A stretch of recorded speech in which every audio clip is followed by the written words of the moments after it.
চায়ের রং দেখেই বুঝবেন আজ কিছু স্পেশাল হচ্ছে। দুধ চা যদি বানাতেই চান তাহলে বানান একদম পারফেক্ট মাপে। এই সাধারণ এক কাপ দুধ চা কিন্তু মুখে স্বাদ থাকবে বহুক্ষণ, গ্যারান্টি। শেষ চুমুক পরেও মন বলবে আর এক কাপ হলে মন্দ হতো না। চলুন শুরু করি। একটা প্যানে খাঁটি গরুর দুধ দিয়ে দিচ্ছি 1 লিটার।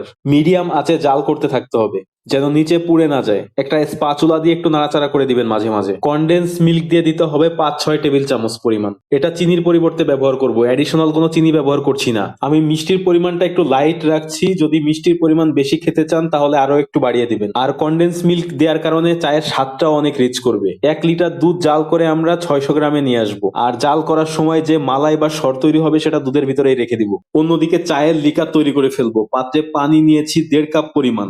এলাচ দিতে হবে 3 পিসের মতো। দারুচিনি 10 সেন্টিমিটার বা 3-4 টুকরা। কিছুক্ষণ একদম লো হিটে জাল করব, মশলার ঘ্রাণটা যেন প্রপারলি পানিতে মিশে যায়। এবার চা পাতা ছেড়ে দিয়ে 2 থেকে 3 মিনিট জাল করে নিতে হবে। চা পাতা আধা কাপ দিয়েছি। বেশিক্ষণ জাল করা যাবে না, তাতে তিতা হয়ে যাবে। মিডিয়াম টু লো হিটে রেখে লিকারটা তৈরি করতে হবে। লিকার তৈরি হয়ে গেলে ছেঁকে দুধের সঙ্গে মিশিয়ে দিতে হবে। লিকার মিশিয়ে 4 থেকে 5 মিনিট জাল করে নিব। তাতেই পরিবেশন করে দিতে পারবেন সিম্পলি সেরা স্বাদের একটা দুধ চা। যে পরিমাণ তৈরি করেছি এটা দিয়ে 6-7 জনকে স্ট্যান্ডার্ড ভাবে পরিবেশন করতে পারবেন। আর অবশ্যই এভাবে তৈরি করে খাওয়াবেন বাসার সবাইকে। আমি শিওর সবাই আপনার চায়ের প্রশংসা করবে ইনশাল্লাহ। ভিডিওটা ভালো লাগলে অবশ্যই শেয়ার করে দিবেন। রেসিপি এবং ভিডিওটা কেমন লাগলো কমেন্ট বক্সে জানিয়ে দিবেন।